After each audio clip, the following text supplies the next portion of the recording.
વધુ માહિતી મેળવવા માટે જોતા રહો અમારી YouTube ચેનલ ICE રાજકોટ અને અમારી ચેનલને સબસ્ક્રાઇબ કરો અને બેલ આઇકોન પ્રેસ કરો જેથી દરેક નવા વિડીયોની નોટિફિકેશન મેળવી શકો। નમસ્કાર વિદ્યાર્થી મિત્રો, બંધારણની MCQ સિરીઝમાં આપ સૌ મિત્રોનું હાર્દિક સ્વાગત છે। મિત્રો, બંધારણના એક પછી એક આપણે કન્સેપ્ટ અને ડાયમેન્શન ક્લિયર કરતા જઈએ છીએ। અત્યાર સુધી કદાચ આપ સૌ મિત્રોએ બંધારણને માત્ર વાંચ્યું હતું કે માત્ર ગોખ્યું હતું, પણ હવે આ બંધારણની MCQ સિરીઝના માધ્યમથી આપ સૌ મિત્રોને અનુભવ અને અનુભૂતિ થતી હશે કે ભાઈ હકીકતની અંદર બંધારણ શું છે, બંધારણ કેવી રીતે છે અને બંધારણનો કેવી રીતે અભ્યાસ કરવો જોઈએ એની સમજ શક્તિ આપ સૌ મિત્રોને પ્રાપ્ત થતી હશે। આવી જ રીતે આ MCQ સિરીઝના માધ્યમથી આપણે સમગ્ર બંધારણ જે છે એનો ખૂબ ઊંડાણપૂર્વક અને સરસ રીતે અભ્યાસ કરવાના છીએ।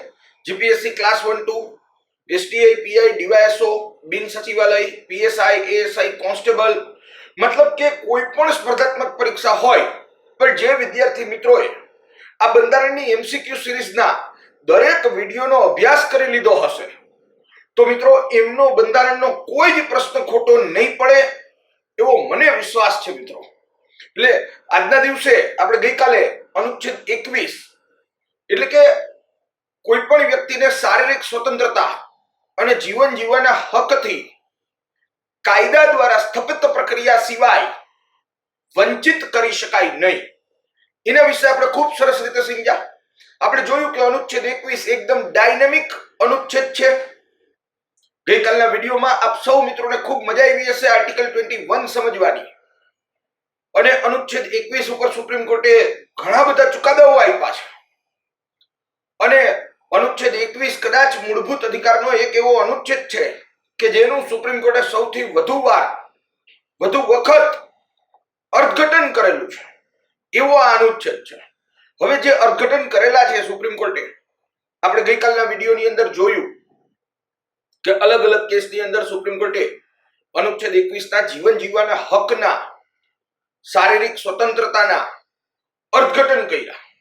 એ પણ આપણે જોયું કે ભારતની અંદર કાયદાની સ્થાપિત પ્રક્રિયા છે છતાં પણ પરોક્ષ રીતે કઈ રીતે કાયદાની ઉચિત પ્રક્રિયા દાખલ થઈ ગઈ છે એને પણ આપણે મિત્રો સમજ્યા। હવે આજે અનુચ્છેદ 21 સાથે સંકળાયેલા કેટલાક મહત્વના સુપ્રીમ કોર્ટના ચુકાદાઓનો આજે આપણે અભ્યાસ કરશું। ભૂતકાળની STI, DYSO, GPSC ક્લાસ 1-2 એની અંદર આ કેસીસ જે છે એ પૂછાઈ ગયા છે। આગામી બિન સચિવાલયની અંદર પણ અનુચ્છેદ 21 ને લગતા કેસીસ આપણે પરીક્ષાની અંદર મિત્રો પૂછાઈ શકે એમ છે, એટલે કેસીસને સમજવા ખૂબ જરૂરી છે। આ કેસીસ કેવી રીતે થયા હતા, શા માટે થયા હતા, લગભગ 28 થી 30 જેટલી વસ્તુને આપણે વાત કરી હતી ગઈકાલે કે જીવન જીવવાના હકમાં અનુચ્છેદ 21 માં સામેલ કરેલ છે। તો એમાંની કેટલીક મહત્વના કેસીસ જે છે એનો આજે આપણે મિત્રો અભ્યાસ કરવાના છીએ। તો બધા મિત્રો આખો વિડીયો ખૂબ છેલ્લે સુધી જોજો। આજે આપણે 86મો બંધારણીય સુધારો, શિક્ષણનો મૂળભૂત અધિકાર, એના વિશે પણ અભ્યાસ કરવાના છીએ।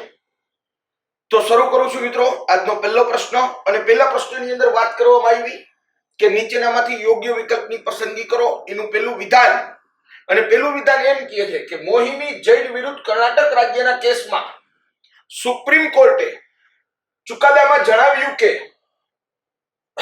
શિક્ષણનો અધિકાર જે છે એ જીવન જીવવાના હકમાં સામેલ છે। તો પેલા આપણી પાસે શિક્ષણનો મૂળભૂત અધિકાર છે અનુચ્છેદ 21A અંતર્ગત। 86માં બંધારણીય સુધારાથી શિક્ષણનો મૂળભૂત અધિકાર પ્રાપ્ત થયો, પણ એની પહેલા ઓલરેડી અનુચ્છેદ 21 ના જીવન જીવવાના હકમાં શિક્ષણનો અધિકાર મિત્રો સામેલ જ હતો। પણ ત્યારે જે સામેલ હતો એનો મતલબ એમ હતો, જ્યારે અનુચ્છેદ 21 ના જીવન જીવવાના હકમાં સામેલ હતો એનો મતલબ એમ હતો કે સરકાર આપણને શિક્ષણથી વંચિત નહીં કરી શકે। પણ જ્યારે 86મા બંધારણીય સુધારાથી અનુચ્છેદ 21A દાખલ થયો અને સંસદ દ્વારા મૂળભૂત અધિકાર આપવામાં આવ્યો, ત્યારે શિક્ષણનો મૂળભૂત અધિકાર આપણને અત્યારે એવી રીતે પ્રાપ્ત છે કે સરકાર આપણને શિક્ષણ આપશે, સરકાર આપણને શિક્ષણ આપવા માટે બંધાયેલી છે. વાત કરું પહેલેથી શિક્ષણના મૂળભૂત અધિકારની ઐતિહાસિક પૃષ્ઠભૂમિ જોઈએ મિત્રો, તો કે ભાઈ ભારતીય બંધારણ જે છે એની અંદર અનુચ્છેદ 45 અંતર્ગત, ભારતીય બંધારણના અનુચ્છેદ 45, ભારતીય બંધારણમાં ત્રણ વસ્તુ છે. એક છે મિત્રો મૂળભૂત અધિકારો, બીજું છે મિત્રો ભારતીય બંધારણની અંદર ભાગ 4 માં રાજનીતિના માર્ગદર્શક સિદ્ધાંતો, અને ભાગ 4A માં 42માં બંધારણીય સુધારા દ્વારા 1976 માં દાખલ કરવામાં આવી છે મિત્રો મૂળભૂત ફરજો. હવે ઓલરેડી શિક્ષણનો મૂળભૂત અધિકાર નું અમલીકરણ 2010 થી થયું. હવે ઈ પહેલા પણ આપણને ખ્યાલ છે કે સરકાર આપણને મફત શિક્ષણ આપતી છે. 2010 પહેલા સરકાર આપણને મફત શિક્ષણ આપતી, પણ કેવી રીતે આપતી એની વાત કરું છું મિત્રો. તો ઓલરેડી જ્યારથી બંધારણ બન્યું ત્યારથી રાજનીતિના માર્ગદર્શક સિદ્ધાંતોમાં બંધારણ બન્યું ત્યારથી એક અનુચ્છેદ હતો, અનુચ્છેદ 45. હવે અનુચ્છેદ 45 જે છે એની અંદર બંધારણના ઘડવૈયાઓ, બંધારણના નિર્માણકર્તાઓ લખીને ગયા હતા કે બાળકોને મફત પ્રાથમિક શિક્ષણ રાજ્ય પ્રદાન કરશે. આવું ઓલરેડી બંધારણના ઘડવૈયાઓએ લખેલું જ હતું. રાજનીતિના માર્ગદર્શક સિદ્ધાંતના અનુચ્છેદ 45 માં રાજનીતિના માર્ગદર્શક સિદ્ધાંતો એટલે શું? તો કે ભાઈ સરકારની નાગરિકો પ્રત્યેની ફરજ, સરકારે નાગરિકો માટે શું કરવાનું છે એની જે યાદી છે એને કહેવાય મિત્રો રાજનીતિના માર્ગદર્શક સિદ્ધાંતો. તો ઓલરેડી રાજનીતિના માર્ગદર્શક સિદ્ધાંતોમાં બાળકોને મફત પ્રાથમિક શિક્ષણ રાજ્ય પ્રદાન કરશે એ વસ્તુ લખેલી છે બંધારણ બન્યું ત્યારથી. અને એટલે સરકાર શિક્ષણનો મૂળભૂત અધિકાર આપણને પ્રાપ્ત થયો એની પહેલા પણ આપણને મફત પ્રાથમિક શિક્ષણ આપતી છે. સરકારી શાળાઓ 2010 પહેલા હતી જ, મફત પ્રાથમિક શિક્ષણ આપતી છે. પણ ત્યારે જે આપતી ને એ આપણને શેના આધારે આપતી? તો કે અનુચ્છેદ 45 ના આધારે આપતી, રાજનીતિના માર્ગદર્શક સિદ્ધાંતોના આધારે આપતી. હવે આપણા બંધારણની અંદર રાજનીતિના માર્ગદર્શક સિદ્ધાંતો છે ખરા, પણ કેવા છે? તો કે ભાઈ મરજિયાત છે. મરજિયાત એટલે શું? તો કે ભાઈ મરજિયાત એટલે એનું પાલન કરવામાં ન આવે. મરજિયાત છે. મરજિયાત એટલે તો કે કદાચ એનું પાલન કરવામાં ન આવે તો તમે એની વિરુદ્ધમાં અદાલતમાં જઈ શકતા નથી. રાજનીતિના માર્ગદર્શક સિદ્ધાંત એટલે સરકારની નાગરિકો પ્રત્યેની ફરજ. સરકાર કદાચ પોતાની કોઈ ફરજ નાગરિકો પ્રત્યે રાજનીતિના માર્ગદર્શક સિદ્ધાંતો અંતર્ગતની નથી બજાવતી તો તમે અદાલતમાં જઈને દાદ નથી માંગી શકતા. અદાલતને જઈને એમ નથી કહી શકતા કે સરકારને અનુચ્છેદ 45 કીધું હતું બાળકોને મફત પ્રાથમિક શિક્ષણ આપે તો સરકારે નથી આપતું તો હું અદાલતમાં આવ્યો. ના, તમે જઈ નહીં શકો. રાજનીતિના માર્ગદર્શક સિદ્ધાંતોની વિરુદ્ધમાં આપણે ન્યાયાલયમાં જઈ શકતા નથી મિત્રો, કારણ કે એ મરજિયાત છે. રાજનીતિના માર્ગદર્શક સિદ્ધાંતો મરજિયાત છે અને સરકારને નિર્દેશ કરે છે કે તમારા નાગરિકો માટે આટલું આટલું કરવું, પણ નાગરિકો માટે સરકાર કરવા માટે ફરજિયાત છે રાજનીતિના માર્ગદર્શક સિદ્ધાંતોમાં એવું નથી. સરકારથી થાય એટલું કરશે. એટલે 2010 પહેલા સરકારી શાળાઓ તો હતી જ, સરકાર મફત પ્રાથમિક શિક્ષણ આપતી, પણ એ સમયે આપણો મૂળભૂત અધિકાર નહોતો. માત્ર રાજનીતિનો માર્ગદર્શક સિદ્ધાંત હતો. રાજનીતિના માર્ગદર્શક સિદ્ધાંત મરજિયાત છે એટલે સરકારથી થાય એટલું મફત પ્રાથમિક શિક્ષણ આપી શકતી. પણ સરકાર નો આપે પ્રાથમિક શિક્ષણ તો તમે અદાલતમાં જઈને દાદઈ ન માંગી શકો. કેમ? કારણ કે રાજનીતિના માર્ગદર્શક સિદ્ધાંતો મરજિયાત છે. હું વાત કરી રહ્યો છું મિત્રો 86મો બંધારણીય સુધારો. હવે હું વાત કરું છું 86મો બંધારણીય સુધારો.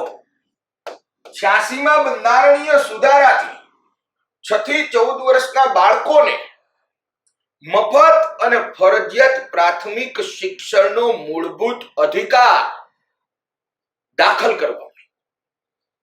86માં બંધારણીય સુધારાથી 3 જગ્યાએ પરિવર્તન થયા. એક, મૂળભૂત અધિકારની અંતર્ગત અનુચ્છેદ 21A દાખલ કરવામાં આવ્યો.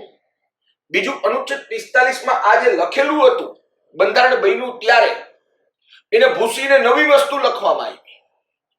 અને ત્રીજું કે જ્યારે 42માં બંધારણીય સુધારા દ્વારા 1976માં મૂળભૂત ફરજો ભારતીય બંધારણના ભાગ 4A માં આપણે સમાવી ત્યારે 10 મૂળભૂત ફરજ હતી. 86માં બંધારણીય સુધારાથી 11મી મૂળભૂત ફરજ પણ દાખલ થઈ. 11મી મૂળભૂત ફરજ પણ દાખલ કરવામાં આવી. હવે આ શિક્ષણનો મૂળભૂત અધિકાર આપણને આપ્યો શા માટે? તો કે ભાઈ એની પાછળની એક ઐતિહાસિક પૃષ્ઠભૂમિ છે. એક સમયની વાત છે કે કર્ણાટક રાજ્ય કાયદો લઈ આવી. કર્ણાટક રાજ્યનો જે કાયદો હતો એ હતો કર્ણાટક એજ્યુકેશનલ ઇન્સ્ટિટ્યુશન એક્ટ. આવો એક કર્ણાટકની સરકારે કાયદો બનાવ્યો, કર્ણાટક એજ્યુકેશનલ ઇન્સ્ટિટ્યુશન એક્ટ. અને આ કાયદાની અંદર જોગવાઈ કરવામાં આવી કે મેડિકલની અંદર, મેડિકલ કોલેજમાં સરકારી કોટામાં કોઈ વ્યક્તિને એડમિશન પ્રાપ્ત થાય છે તો એની ફી 2000 રૂપિયા રહેશે. કર્ણાટકની સરકારે કાયદો બનાવ્યો, કર્ણાટક એજ્યુકેશનલ ઇન્સ્ટિટ્યુશન એક્ટ. આ કાયદામાં જોગવાઈ કરેલી કે કોઈ પણ વ્યક્તિ કર્ણાટકની મેડિકલ કોલેજમાં સરકારી કોટામાં એડમિશન લે છે તો એની ફીસ 2000 રૂપિયા રહેશે. કોઈ વ્યક્તિ મેનેજમેન્ટ કોટામાં કર્ણાટકનો રહેવાસી હોય અને એડમિશન લેશે, પણ રહેવાસી ક્યાંનો? કર્ણાટક. એડમિશન શેમાં લે છે? મેનેજમેન્ટ કોટામાં. તો એની ફીસ 25000 રૂપિયા રહેશે.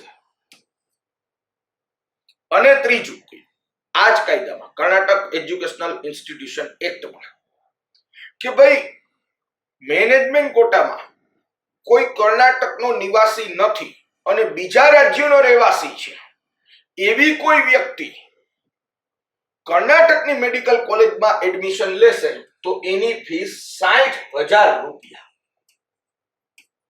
આવો જે કાયદો છે એ કર્ણાટક એજ્યુકેશનલ ઇન્સ્ટિટ્યુશન એક્ટ તરીકે કર્ણાટકની સરકાર અસ્તિત્વમાં લઈ આવી. હવે એ સમયે ઉત્તર પ્રદેશની રહેવાસી હતી જેનું નામ હતું મોહિની જૈન. મોહિની જૈન જે છે એને ફીસ ભરવી પડે એમ હતી, કારણ કે બીજા રાજ્યની હતી, એને ફીસ ભરવી પડે એમ હતી 60000. હવે મોહિની જૈન પાસે એટલા બધા પૈસા નહોતા. છોકરી સ્કોલર હતી પણ એની પાસે એટલા બધા પૈસા નહોતા. એટલે મોહિની જૈને સુપ્રીમ કોર્ટની અંદર જઈ અને અપીલ કરી કે ભાઈ શિક્ષણ જે છે એ અનુચ્છેદ 21ના જીવન જીવવાના હકમાં સામેલ થાય. કારણ કે સુપ્રીમ કોર્ટે કીધેલું કે ભાઈ જીવન જીવવાનો હક શબ્દનો મતલબ માત્ર જીવન જીવવું એવો નથી થતો. જીવન જીવવાના હક શબ્દનો મતલબ થાય છે ગરિમાપૂર્ણ જીવન. તો શિક્ષણ જે છે એ ગરિમાપૂર્ણ જીવન માટેની આવશ્યક અને અનિવાર્ય શરત છે. આવું મોહિની જઈને દલીલ કરી સુપ્રીમ કોર્ટમાં કે ભાઈ અનુચ્છેદ 21માં કીધું છે શારીરિક સ્વતંત્રતા અને જીવન જીવવાનો હક. જીવન જીવવાના હક શબ્દનો મતલબ સુપ્રીમ કોર્ટે કોરોલાઇન મુલિન કેસની અંદર ગરિમાપૂર્ણ જીવન કરેલો હતો ઈસવીસન 1981માં, જેના વિશે આપણે ગઈકાલે વાત કરી હતી મિત્રો, ગઈકાલના વિડીયોમાં. તો ગરિમાપૂર્ણ જીવન માટે શિક્ષણ એક આવશ્યક શરત છે, કારણ કે મનુષ્યને શિક્ષણ પ્રાપ્ત થાય તો જ એ ગરિમાપૂર્ણ જીવન જીવી શકે અને તો જ એ સાચા અર્થની અંદર સ્વતંત્રતાઓ ભોગવી શકે. સુપ્રીમ કોર્ટને મોહિની જૈનની વાત સાચી લાગી અને મોહિની જૈને સુપ્રીમ કોર્ટને કીધું કે ભાઈ કર્ણાટકનો આ જે કાયદો છે એ મને શિક્ષણથી વંચિત રાખે છે અને મારા જીવન જીવવાના હક અનુચ્છેદ 21 નું ઉલ્લંઘન કરે છે, કારણ કે મનુષ્યને ગરિમાપૂર્ણ જીવન તો શિક્ષણ જ આપી શકે. એટલે સુપ્રીમ કોર્ટે અનુચ્છેદ 21 માં જીવન જીવવાના હકમાં રાઇટ ટુ એજ્યુકેશન, શિક્ષણનો અધિકાર સામેલ છે એ મોહિની જૈનના કેસની અંદર કીધું. પણ અહીંયા મગજમાં રાખીએ કે સુપ્રીમ કોર્ટ અનુચ્છેદ 21 ના જીવન જીવવાના હકમાં જે કોઈ પણ વસ્તુઓને સામેલ કરે, ચાહે ગોપનીયતાના અધિકારને સામેલ કરે, શિક્ષણના અધિકારને સામેલ કરે, પણ એ કેવી રીતે સામેલ થાય છે મૂળભૂત અધિકાર તરીકે એ ખાસ સમજજો મિત્રો. સુપ્રીમ કોર્ટે કીધું કે અનુચ્છેદ 21 ના જીવન જીવવાના હકમાં શિક્ષણનો અધિકાર સામેલ છે. મોહિની જૈનના કેસથી કીધું તો એનો મતલબ એવો નથી કે સરકાર તમને શિક્ષણ આપશે, પણ અનુચ્છેદ 21 ના જીવન જીવવાના હકમાં જે કોઈ પણ વસ્તુ મૂળભૂત અધિકાર તરીકે સુપ્રીમ કોર્ટના ચુકાદાથી સામેલ થાય એવી દરેક વસ્તુનો મતલબ એવો થાય કે સરકાર તમને ઈ વિષય વસ્તુથી વંચિત નહીં કરી શકે. મતલબ કે સરકાર કાયદો બનાવી અને શિક્ષણ ઉપર પ્રતિબંધ ન લગાડી શકે. એટલે શિક્ષણનો અધિકાર મોહિની જૈનના કેસથી અનુચ્છેદ 21 ના જીવન જીવવાના હકમાં મૂળભૂત અધિકાર તરીકે સામેલ તો થયો, પણ કઈ રીતે? તો કે એનો મતલબ એમ થાય કે સરકાર એટલે કે સંસદ કાયદો બનાવીને કે કારોબારી કાયદાના અમલીકરણથી આપણને શિક્ષણથી વંચિત નહીં કરી શકે, એવી રીતે સામેલ થયો હતો. એટલે મોહિની જૈનના કેસથી અનુચ્છેદ 21 જીવન જીવવાના હકમાં આપણને શિક્ષણનો અધિકાર પ્રાપ્ત થઈ ગયો અને આપણને કોઈ મોહિની જૈનના કેસ પછીથી સરકાર, કારોબારી કે ધારાસભા શિક્ષણથી વંચિત નહીં કરી શકે એવું આવી ગયું. પણ પછી સરકાર ઉપર અલગ અલગ સરકારો આવી, અલગ અલગ વડાપ્રધાનો આવ્યા અને દરેક ઉપર દબાણ આવ્યું કે દુનિયાના અન્ય લોકશાહી દેશોની અંદર તો એવું છે કે શિક્ષણનો મૂળભૂત અધિકાર એવી રીતે છે કે સરકાર મફત શિક્ષણ આપે, માત્ર વંચિત નહીં રાખે એટલું નહીં. વંચિત નહીં રાખી તો સુપ્રીમ કોર્ટે કરાવી દીધું, પણ સરકારે પોતે જ મફત શિક્ષણ આપવાનું એવું દુનિયાના અન્ય દેશોમાં છે, અન્ય લોકશાહી દેશોમાં છે. તો અલગ અલગ વડાપ્રધાનો આવ્યા, એની ઉપર પ્રેશર ગ્રુપ કામ કર્યા, લોકો, દલીલો, આ બધું થયું.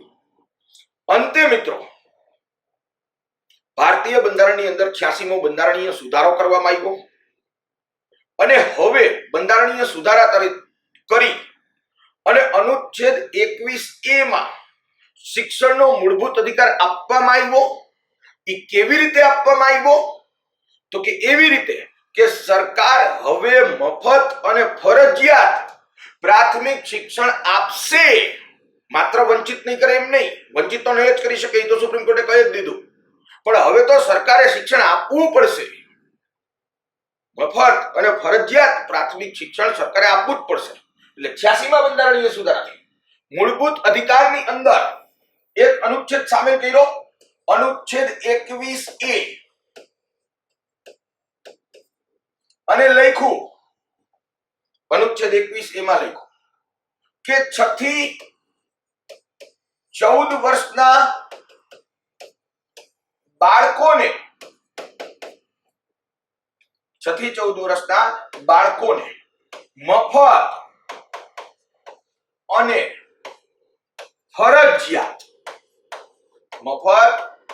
ફરજિયાત પ્રાથમિક શિક્ષણ, મફત અને ફરજિયાત પ્રાથમિક શિક્ષણ નો મૂળભૂત અધિકાર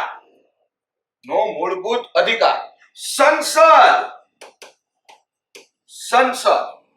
કાયદા દ્વારા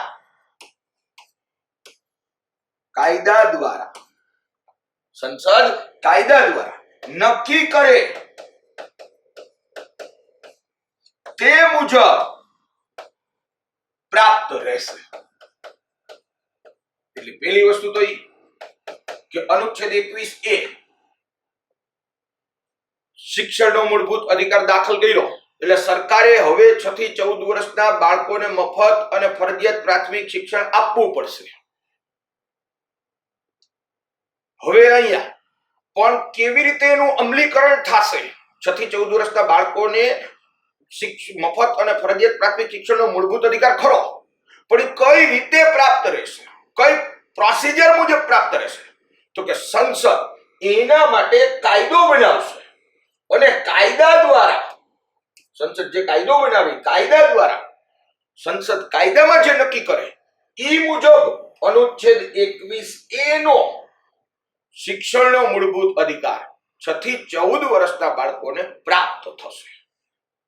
એટલે સંસદે હવે આ અનુચ્છેદ 21A નું અમલીકરણ કરવા માટે કાયદો બનાવ્યો. કાયદો છે મિત્રો right to education act, RTE, right to education act. આવો કાયદો બનાવ્યો. આ કાયદામાં કેટલીક જોગવાઈઓ છે કે ભાઈ દર 30 વિદ્યાર્થીએ એક શિક્ષક આપવો ફરજિયાત છે. દરેક શાળાની અંદર ભાઈઓ અને બહેનો માટે અલગ અલગ શૌચાલયની વ્યવસ્થા કરવી ફરજિયાત છે. સ્કૂલ મેનેજમેન્ટ કમિટી SMC ની રચના કરવી ફરજિયાત છે. આવી આ બધી જોગવાઈ આ જે મૂળભૂત અધિકાર છે શિક્ષણનો મૂળભૂત અધિકાર અનુચ્છેદ 21A માં 6 થી 14 વર્ષના બાળકોને મફત અને ફરજિયાત પ્રાથમિક શિક્ષણનો મૂળભૂત અધિકાર સંસદ કાયદા દ્વારા નક્કી કરે તે મુજબ પ્રાપ્ત રહેશે. એટલે સંસદે આ મૂળભૂત અધિકારનું અમલીકરણ કરવા માટે RTE act, right to education act બનાવ્યું. એટલે 86માં બંધારણીય સુધારાથી મિત્રો એક અનુચ્છેદ 21A દાખલ થયું. બીજું કે 86મો બંધારણીય સુધારો તો પછીથી થયો, હમણાં થયો, ઓકે, પણ એની પહેલા ઓલરેડી સરકાર જે મફત પ્રાથમિક શિક્ષણ આપતી હતી 2010 પહેલા સ્કૂલો તો હતી જ. આ કાયદાનું અમલીકરણ થયું એની પહેલા તો ઈ શેના અંતર્ગત આપતી હતી? તો કે અનુચ્છેદ 45 અંતર્ગત. કેમ? તો કે અનુચ્છેદ 45 સરકારની નાગરિકો પ્રત્યેની ફરજ છે, પણ રાજનીતિનો માર્ગદર્શક સિદ્ધાંત છે એટલે ફરજિયાત નથી. એટલે સરકાર જે થાય એટલું મફત શિક્ષણ આપતી હતી. કદાચ સરકાર આપણને ઈ સમયે મૂળભૂત અધિકારની પહેલા રાજનીતિના માર્ગદર્શક સિદ્ધાંતો અંતર્ગત આપણને શિક્ષણ આપતી હતી, પણ કદાચ નો આપે તો આપણે અદાલતમાં નહોતા જઈ શકતા. કેમ? કારણ કે રાજનીતિના માર્ગદર્શક સિદ્ધાંતો મિત્રો મરજિયાત હતા. રાજનીતિના માર્ગદર્શક સિદ્ધાંતો મરજિયાત હતા. હવે અનુચ્છેદ 45 માં લખેલું હતું કે બાળકોને મફત પ્રાથમિક શિક્ષણ રાજ્ય પ્રદાન કરશે. મતલબ કે સરકાર બાળકોને મફત પ્રાથમિક શિક્ષણ આપશે. તો સરકાર પ્રયત્ન કરતી હતી, જેટલું અપાતું હતું એટલું આપતી હતી. પણ હવે જ્યારે આ વસ્તુ મરજિયાત છે એ જ વસ્તુ અહીંયા પ્રાથમિક શિક્ષણની ફરજિયાત બની ગઈ છે. તો હવે મિત્રો આ મરજિયાત વસ્તુનું કોઈ જ કામ રહેતું નથી. કારણ કે વસ્તુ તો આની જ છે કે બાળકોને મફત પ્રાથમિક શિક્ષણ આપશે. એની જ વાત અહીંયા છે, પણ અહીંયા શબ્દ આવી ગયો મફત અને ફરજિયાત. મૂળભૂત અધિકાર ફરજિયાત હોઈ શકે. ભારતીય બંધારણમાં આપણો દેશ લોકશાહી દેશ છે. લોકશાહીનું મૂળભૂત તત્વ મૂળભૂત અધિકાર છે, અને મૂળભૂત અધિકાર છે તો જ લોકશાહી છે. એટલે દુનિયાનો કોઈ પણ લોકશાહી દેશ લઈ લ્યો, ત્યાં મૂળભૂત અધિકાર હોય ને હોય જ. અને આવા મૂળભૂત અધિકાર પાછા કેવા હોવા જોઈએ? તો કે ફરજિયાત, એનું પાલન થવું જ જોઈએ.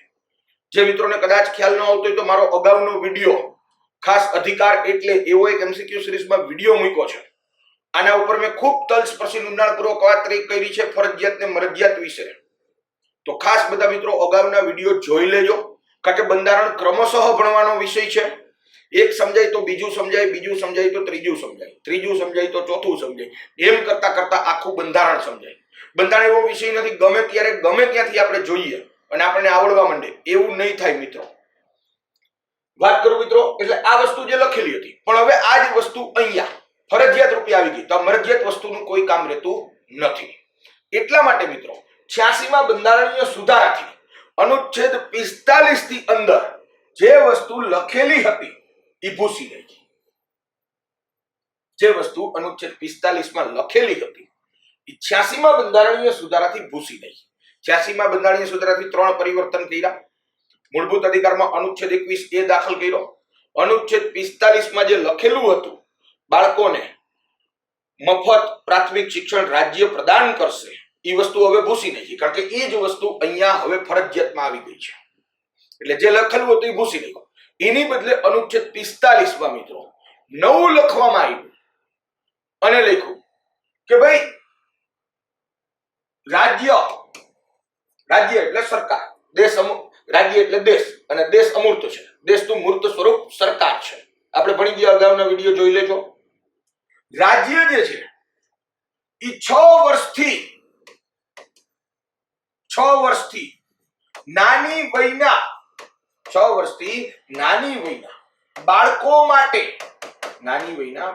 માટે પૂર્વ પ્રાથમિક શિક્ષણ ની વ્યવસ્થા કરશે. હવે આવું લખી દે 86માં બંધારણ 14 વર્ષ સુધી બાળક કહેવાય, 14 થી 18 એટલે કિશોર કહેવાય, અને 18 થી ઉપરનો એટલે વયસ્ક એટલે કે એડલ્ટ કહેવાય મિત્રો.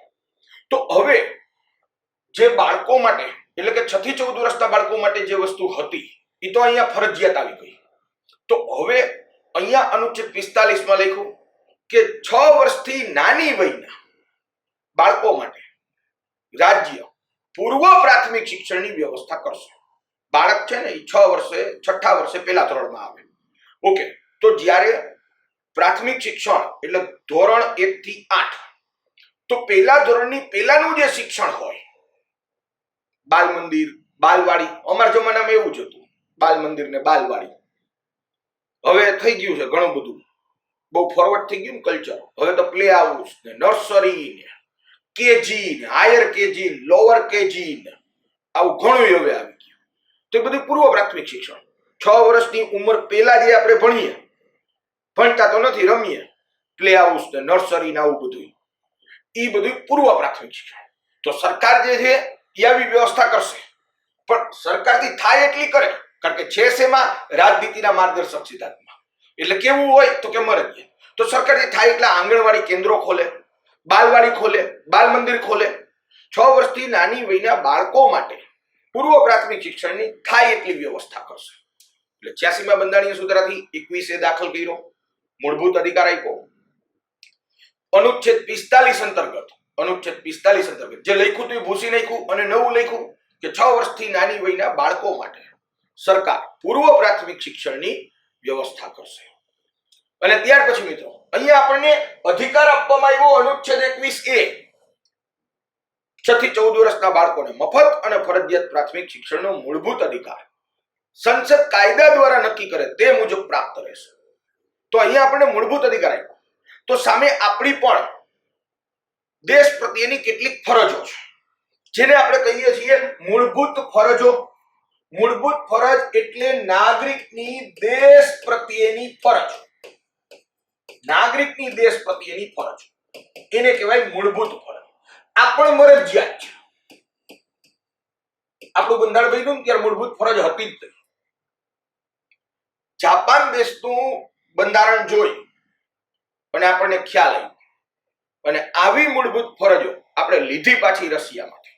અને એ બી 42માં બંધારણીય સુધારા દ્વારા 1976માં. બંધારણ બન્યું ત્યારે મૂળભૂત ફરજો હતી જ નહીં, પાછળથી આપણે નાખી. એક બીજું કે મૂળભૂત ફરજ એટલે નાગરિકની દેશ પ્રત્યેની ફરજ. તો અહીંયા નાગરિકોને રાજ્ય અધિકાર પ્રદાન કરે છે, તો સામે નાગરિકની પણ દેશ પ્રત્યેની કેટલીક ફરજો છે. એટલે 10 મૂળભૂત ફરજ ઓલરેડી હતી જ. 86માં બંધારણીય સુધારાથી 11મી મૂળભૂત ફરજ દાખલ કરવામાં આવી મિત્રો. 86માં બંધારણીય સુધારાથી 11મી મૂળભૂત ફરજ દાખલ કરવામાં આવી, અને લખવામાં આવ્યું 11મી મૂળભૂત ફરજમાં કે માતા પિતા અથવા વાલીઓએ બાળકોને શિક્ષણની તકો પૂરી પાડવી. મતલબ અહીંયા નાગરિકની દેશ પ્રત્યેની ફરજ એટલે મૂળભૂત ફરજ. અને 11મી મૂળભૂત ફરજમાં લખ્યું 86માં બંધારણીય સુધારાથી કે માતા પિતા અથવા તો વાલી એટલે બાળકનું પાલન પોષણ કરનાર કોઈ પણ, એને વાલી કહેવાય. માતા પિતા અથવા વાલી બાળકોને શિક્ષણની તકો પૂરી પાડવી. મતલબ કે માતા પિતા અથવા વાલીએ બાળકોને નિશાળે મોકલવા, શાળાએ મોકલવા. કારણ કે અહીંયા તમને મૂળભૂત અધિકાર આપ્યો કે સરકાર 6 થી 14 વર્ષના બાળકોને મફત અને ફરજિયાત પ્રાથમિક શિક્ષણ આપવા માટે બંધાયેલી છે. સરકારે આપવું જ પડશે. જો સરકાર ન આપે 6 થી 14 વર્ષના બાળકોને મફત અને ફરજિયાત પ્રાથમિક શિક્ષણ, તો અદાલતમાં જઈને દાદ માંગી શકાય કે આપણા મૂળભૂત અધિકારનું ઉલ્લંઘન છે. તો સામે આપણી પણ ફરજ છે, ભારતના નાગરિકોની પણ ફરજ છે કે પોતાના બાળકોને નિશાળે મોકલે, શાળાએ મોકલે, શિક્ષણની તકો પૂરી પાડે. એની પણ ફરજ છે, પણ આ વસ્તુ મરજિયાત છે. એટલે કદાચ કોઈ વાલી પોતાના બાળકને શાળાએ નથી મોકલતું તો વાલી સામે ગુનો લાગુ નહીં પડે, કારણ કે એ વસ્તુ મૂળભૂત ફરજમાં છે. અને મૂળભૂત ફરજ કેવી છે? મરજિયાત છે. મરજિયાત છે. તો આવી રીતે 86મા બંધારણીય સુધારાથી આપણને શિક્ષણનો મૂળભૂત અધિકાર મિત્રો પ્રાપ્ત થયો. અને એના માટે થેન્ક્સ ટુ મોહિની જૈન, કે આ મૂળભૂત અધિકારની પાછળ ઐતિહાસિક ભૂમિકા ભજવનાર મોહિની જૈન હતા મિત્રો, કે જેમણે સુપ્રીમ કોર્ટની અંદર પહેલી વાર અપીલ કરી હતી કે અનુચ્છેદ 21 ના જીવન જીવવાના હકમાં શિક્ષણ સામેલ હોવું જોઈએ, કારણ કે વ્યક્તિ ગરિમાપૂર્ણ જીવન શિક્ષણથી જ પ્રાપ્ત કરી શકે. ડિગ્નિટી વ્યક્તિની શિક્ષણથી જ હોઈ શકે. એટલે મિત્રો મોહિની જૈન થી લઈ અને અત્યાર સુધીની શિક્ષણના મૂળભૂત અધિકાર સુધીની આપ સૌ મિત્રોને ખ્યાલ આવ્યો હશે. ખૂબ સરસ રીતે સમજ શક્તિ જે છે એ મિત્રો પ્રાપ્ત થઈ હશે. ત્યાર પછીનો આખો 86મો બંધારણીય સુધારો અને શિક્ષણનો મૂળભૂત અધિકાર સંહિતા પછી અનુચ્છેદ 21 ના જીવન જીવવાના હકમાં બીજી જે વસ્તુઓ સામેલ કરેલ છે અને એના જે મહત્વના ચુકાદાઓ છે મિત્રો, એના વિશે વાત કરીએ. તો અહીંયા તાજેતરની અંદર કરંટ અફેરની વાત કરીએ તો તાજેતરની અંદર થોડા સમય પહેલા સુપ્રીમ કોર્ટે યુથનેશિયા એટલે કે ઈચ્છા મૃત્યુને મંજૂરી આપી છે. શું છે એની કહાની, એના વિશે મિત્રો આપણે વાત કરીએ. તો કે ભાઈ બોમ્બેની કેઈએમ હોસ્પિટલ હતી અને આ હોસ્પિટલની અંદર અરુણાબેન શાનબાગ કરી અને એક લેડી નર્સ તરીકે નોકરી કરતી હતી. હવે એક સમયની વાત એવી બને છે કે અરુણા શાનબાગ જે છે એની ઉપર એ જ હોસ્પિટલનો એક વર્ડ બોય એટલે કે નોકર એના ઉપર હુમલો કરે છે, રેપ કરવાનો ટ્રાય કરે છે અને ગળાની અંદર એને ચેનથી વીંટી દે છે. અને એને કારણે એના મગજને ઓક્સિજન મળતો બંધ થઈ જાય છે.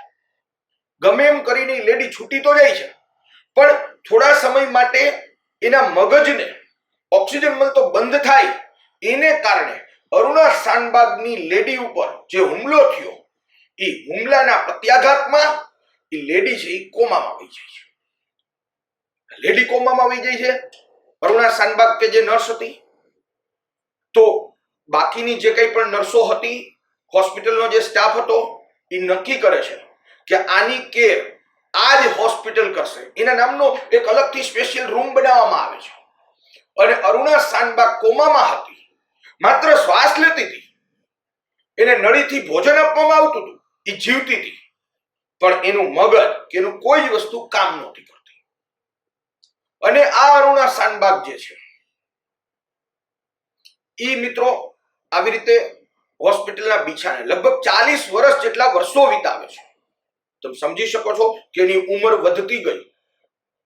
અને મિત્રો એક એડવોકેટ જેનું નામ છે પિંકી વિરાણી, એ પિંકી વિરાણી સુપ્રીમ કોર્ટની અંદર જાય છે અને સુપ્રીમ કોર્ટની અંદર જઈને કહે છે કે નામદાર supreme court, honourable supreme court, તમે આર્ટિકલ 21 માં કીધેલું છે કે જીવન જીવવાના હક શબ્દનો મતલબ થાય છે કે ગરિમાપૂર્ણ જીવન. માત્ર શ્વાસ લેવું એ જીવન નથી. વ્યક્તિને ચોઇસ અને ડિગ્નિટી મળે એ જીવન છે. અને અનુચ્છેદ 21 આવું જીવન ભારતના કોઈ પણ વ્યક્તિને પ્રદાન કરે છે એવું અનુચ્છેદ 21 કહે છે. હવે અહીંયા અરુણા શાનબાગ માત્ર શ્વાસ જ લે છે, એની પાસે ગરિમાપૂર્ણ જીવન નથી. તો અનુચ્છેદ 21 ના જીવન જીવવાના હકમાં તમે કીધું હતું કે વ્યક્તિને ગરિમાપૂર્ણ જીવન હોવું જોઈએ, તો હવે એ જે વ્યક્તિ કે જે માત્ર શ્વાસ લે છે, જે ગરિમાપૂર્ણ જીવન જીવવા માટે સક્ષમ જ નથી, તો એ વ્યક્તિને ઈચ્છા મૃત્યુ પ્રાપ્ત થવું જોઈએ.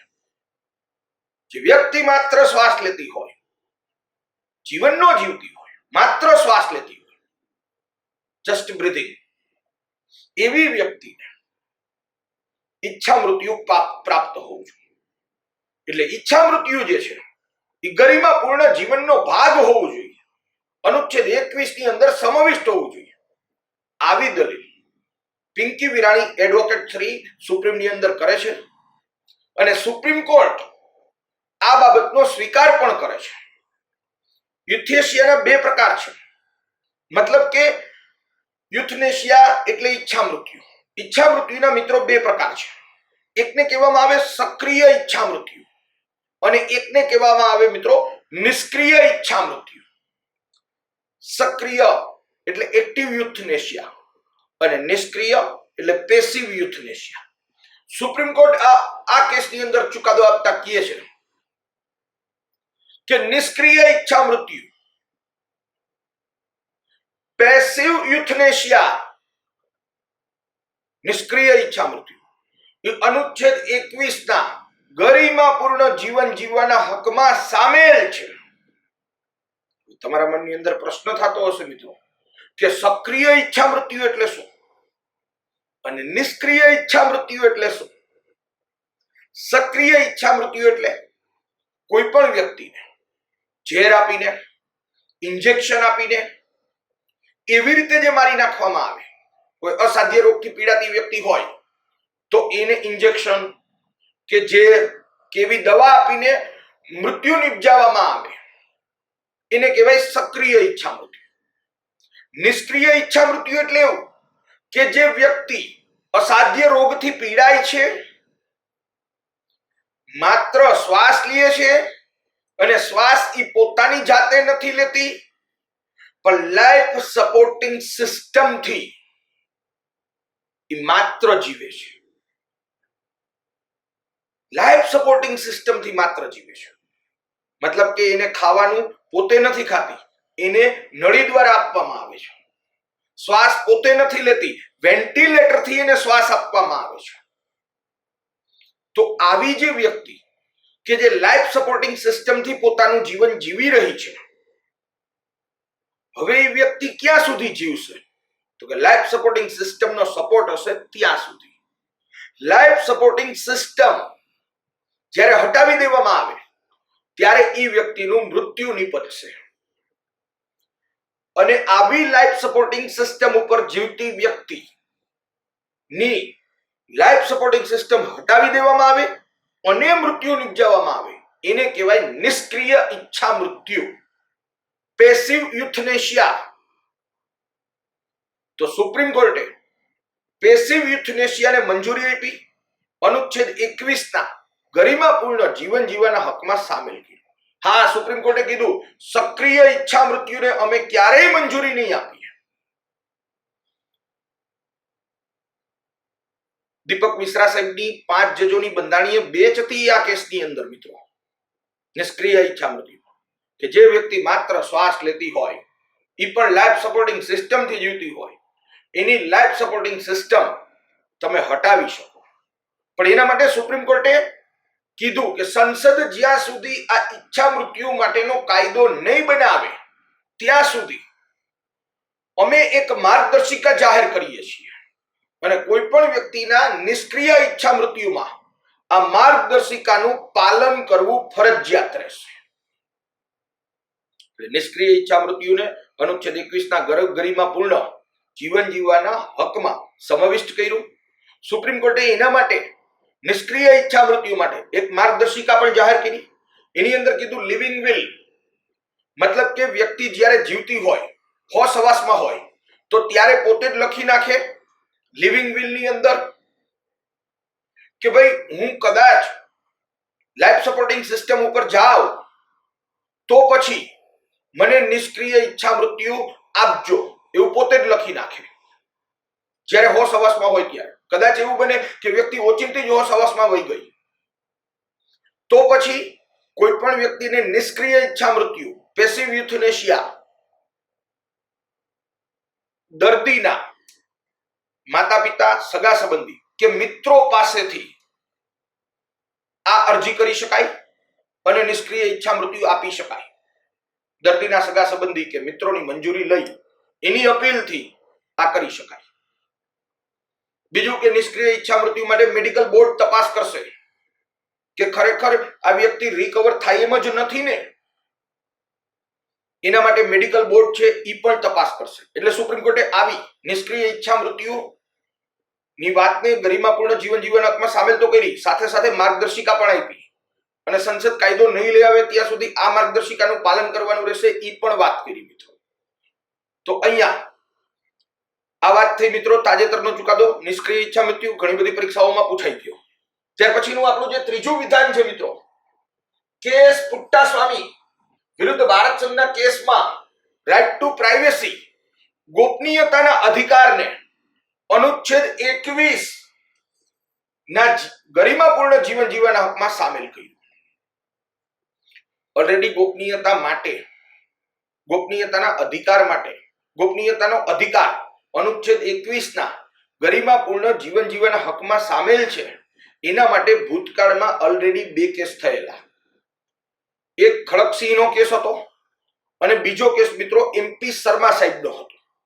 પણ આ બંને કેસની અંદર સુપ્રીમ કોર્ટે કીધું હતું કે ગરિમાપૂર્ણ જીવન જીવવાના હકમાં રાઇટ ટુ પ્રાઇવેસી, ગોપનીયતાનો અધિકાર સામેલ નથી. આવું ઓલરેડી 2 ચુકાદામાં કહી દીધું હતું. ત્યારબાદ સુપ્રીમ કોર્ટે પોતાના ચુકાદામાં પરિવર્તન કર્યું અને કેસ પુટ્ટાસ્વામીના કેસમાં સુપ્રીમ કોર્ટે ચુકાદો આપતા કીધું કે ગોપનીયતા એ ગરિમાપૂર્ણ જીવન જીવવાના હકમાં સામેલ છે. ગોપનીયતા ન હોય તો વ્યક્તિ ગરિમાપૂર્ણ જીવન જીવી જ ન શકે. ગોપનીયતા વ્યક્તિની સ્વતંત્રતામાં પણ સામેલ છે. એટલે પોતે પોતાના ચુકાદામાં પરિવર્તન કરી નાખ્યું અને કેસ પુટ્ટાસ્વામીના કેસની અંદર સુપ્રીમ કોર્ટે, ઓનરેબલ સુપ્રીમ કોર્ટે ગોપનીયતાના અધિકારને અનુચ્છેદ 21 ના ગરિમાપૂર્ણ જીવન જીવવાના હકમાં સામેલ કરી દીધું. શું હતો આ કેસ? જરાક અંદર ઊંડાણપૂર્વક સમજીએ. કેસ પુટ્ટાસ્વામી હાઈકોર્ટના રિટાયર્ડ જસ્ટિસ હતા અને સરકાર આધાર કાર્ડ માટેનો એક કાયદો લઈ આવી.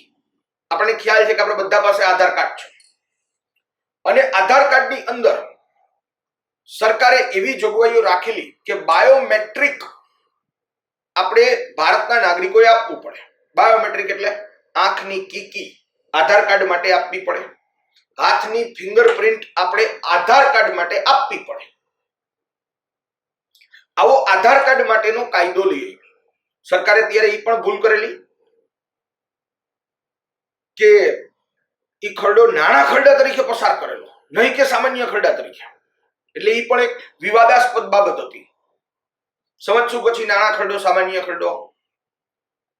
તો આધાર કાર્ડ માટેના કાયદાની અંદર દરેક નાગરિકોએ જેને આધાર કાર્ડ કઢાવવું હોય એને પોતાનું એક તો બાયોમેટ્રિક આપવું પડે, પોતાની ફિંગરપ્રિન્ટ, પોતાની આઈઝ, આ બધી વસ્તુ આપવી પડે, આ બધી માહિતી એની અંદર આપવી પડે.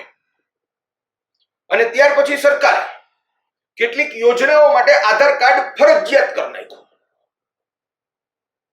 એટલે વસ્તુ એવી થઈ કે ભારતના નાગરિકોનો બાયોમેટ્રિક ડેટા સરકારને ફરજિયાત આપવો પડે. કે સરકારી યોજના માટે આધાર કાર્ડ ફરજિયાત કરી નાખ્યું. તો ભારતના નાગરિકોને કોઈ પણ યોજનાનો લાભ લેવો હોય તો આધાર કાર્ડ આપવું જ પડે. અને આધાર કાર્ડ આપો એટલે આધાર કાર્ડની અંદર બાયોમેટ્રિક આપવું પડે. તો અહીંયા કેસ પુટ્ટાસ્વામી સાહેબની સુપ્રીમ કોર્ટની અંદર દલીલ એવી હતી કે આધાર કાર્ડની અંદર બાયોમેટ્રિક સંગ્રહ કરવામાં આવે છે અને યોજના માટે આધાર કાર્ડ ફરજિયાત કર્યું છે. એનો મતલબ એમ થાય છે કે ભારતના બધા જ નાગરિકોએ પોતાના શારીરિક બાબતોને સરકારને ફરજિયાત આપવી જ પડે છે. અને સરકાર આવી રીતે નાગરિકો માટે ફરજિયાત બનાવીને વ્યક્તિની સ્વતંત્રતાનું ઉલ્લંઘન કરે છે. શારીરિક સ્વતંત્રતાનું ઉલ્લંઘન કરે છે, કારણ કે અનુચ્છેદ 21 એમ કહે છે કે શારીરિક સ્વતંત્રતા અને જીવન જીવવાનો હક. તો અહીંયા તો વ્યક્તિની શારીરિક સ્વતંત્રતાનું હનન થાય છે. બીજું કે આધાર કાર્ડ વાળો જે કાયદો, એ કાયદો સામાન્ય ખરડો અનુચ્છેદ 107 થી નથી પસાર કરેલો, મતલબ એને એક રૂપે નથી કરેલો, એને નાણાં ખરડો આર્ટિકલ 109 110 એના રૂપે પસાર કર્યો છે. તો એકચ્યુઅલી આવો જે કાયદો છે એ વ્યક્તિની શારીરિક સ્વતંત્રતાનું હનન કરે છે. આપણી આંખ આપણે આપવી જ પડે, આપણી ફિંગરપ્રિન્ટ આપણે આપવી જ પડે, તો આપણી વ્યક્તિગત બાબત છે ને, આપણી શારીરિક સ્વતંત્રતા છે. અને આવી રીતે આધાર કાર્ડ આપણી શારીરિક સ્વતંત્રતાનું ઉલ્લંઘન કરે, યોગ્ય નથી. એટલે સુપ્રીમ કોર્ટે કીધું કે ભાઈ સરકાર આ કંડક્ટ કરે છે, વાત 100% સાચી છે. બીજું કે આ કંડક્ટ તો કરે છે સરકાર, બાયોમેટ્રિક બાબતો કંડક્ટ તો કરે છે, પણ એની અંદર વ્યક્તિની અંગતતા, વ્યક્તિની પ્રાઇવેસી નું હનન થાય છે, વ્યક્તિની ગોપનીયતાનું હનન થાય છે. આજે મારા હાથની ફિંગરપ્રિન્ટ કે મારી આંખ મારે કોને આપવી કોને નથી આપવી એ હું નક્કી કરું ભાઈ, મારી અંગત બાબત છે. એટલે કેસ પુટ્ટાસ્વામી કેસની અંદર સુપ્રીમ કોર્ટે ચુકાદો આપ્યો, કીધું કે સરકાર આધાર કાર્ડ બધી યોજનાઓ માટે ફરજિયાત ન કરી શકે. કોઈ પણ યોજના માટે આધાર કાર્ડ ફરજિયાત, એની બદલે બીજું પણ ચાલે, એની બદલે બીજો ઓપ્શન પણ રાખી શકાય, ફરજિયાત નહીં. હા, આપો તો ચાલે, ન આપો તો બી ચાલે, એક વાત એ થઈ. બીજી મહત્વની વસ્તુ કે સુપ્રીમ કોર્ટે આ ચુકાદાની અંદર કીધું કે ભાઈ વ્યક્તિની અંગતતા, વ્યક્તિની પ્રાઇવેસી, વ્યક્તિની ગોપનીયતા ગરિમાપૂર્ણ જીવન જીવવા માટે અનિવાર્ય છે. એટલા માટે મિત્રો ગોપનીયતાનો અધિકાર કેસ પુટ્ટાસ્વામી કેસથી અનુચ્છેદ 21 ના જીવન જીવવાના હકમાં સામેલ કરવા પડ્યો. અપેક્ષા રાખું કે આપ સૌ મિત્રોને આ વસ્તુ ખૂબ સરસ રીતે સમજાણી હશે. વિડીયો ફરીથી એકવાર પાછો જોઈ અને મેં જે કેસ અભ્યાસ કરાવ્યા છે એનો ઊંડાણપૂર્વક વિચારજો મિત્રો. બંધારણ છે એ સમજવાનો અને વિચારવાનો વિષય છે.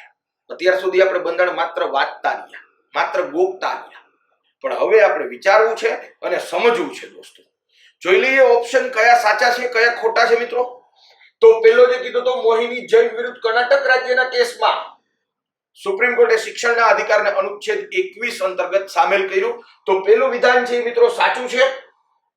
બીજું વિધાન અરુણા શાનબાગના કેસમાં સુપ્રીમ કોર્ટે સક્રિય ઈચ્છા મૃત્યુને અનુચ્છેદ 21 માં સામેલ કર્યું. તો સક્રિય નહીં મિત્રો, સક્રિય ઈચ્છા મૃત્યુને મંજૂરી નથી, નિષ્ક્રિય ઈચ્છા મૃત્યુને મંજૂરી છે.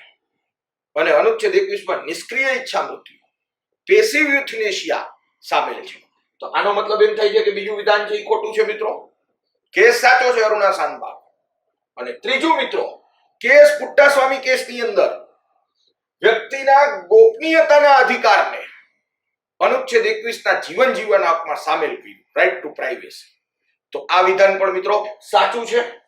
તો વિધાન 1 અને 3 સાચા છે, વિધાન 2 મિત્રો ખોટું છે. તો આપણો જે જવાબ છે એ ડી છે કે પહેલું વિધાન અને ત્રીજું વિધાન સાચું. અપેક્ષા રાખું કે આપ સૌ મિત્રોને ખૂબ સરસ મજાની સમજ શક્તિ પ્રાપ્ત થઈ હશે.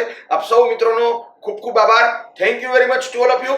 ફરીથી પાછા મળીએ દોસ્તો ક્વેરી સેશનની અંદર. રવિવારે ક્વેરી સેશનનો સ્પેશિયલ લેક્ચર મૂકું છું. આપના સોમથી શનિ સુધીના જેટલા પણ પ્રશ્નો હશે એ પ્રશ્નોની મૂંઝવણ અને સમસ્યાનો ઉકેલ રવિવારના સ્પેશિયલ ક્વેરી સેશનમાં આપીશ દોસ્તો. ફરીથી પાછા મળીએ દોસ્તો. જય હિન્દ.